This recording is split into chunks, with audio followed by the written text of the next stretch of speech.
tin noki tu no me ni che ba je si ke tin shilat ta kan rau te kanelia selo dum lo che job daran dum le kwat shinin ku to shilet kulat bilim ni min bala de kwat tin ran suk loi tu ke tin noki tu no me ni che ba je si ke tin shilat ta kan rau te kanelia selo dum lo che job daran dum le kwat shinin ku to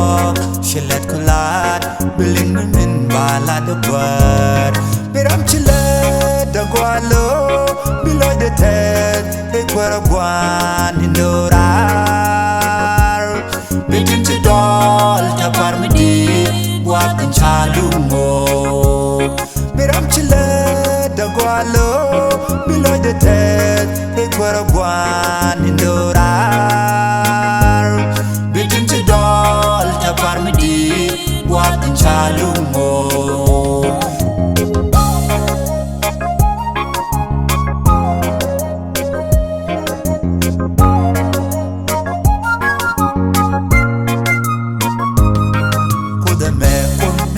tiel karan kachem dogen baluki pinya menen kakudo moy rokel loran selaram de rola dika shinen kutok shilet kulat bilim ni min bala de kwat kuda me kun tel tiel karan kachem dogen baluki pinya menen kakudo moy rokel loran selaram de rola dika shinin kutok shilet kulat bilim ni min bala de kwat biram chilet da gwalo biloy de tet e kwara gwan indorar bitin ci dol ta parmidi watin chalungo biram chilet da gwalo biloy de tet e kwara gwan indorar bitin ci dol ta parmidi watin chalungo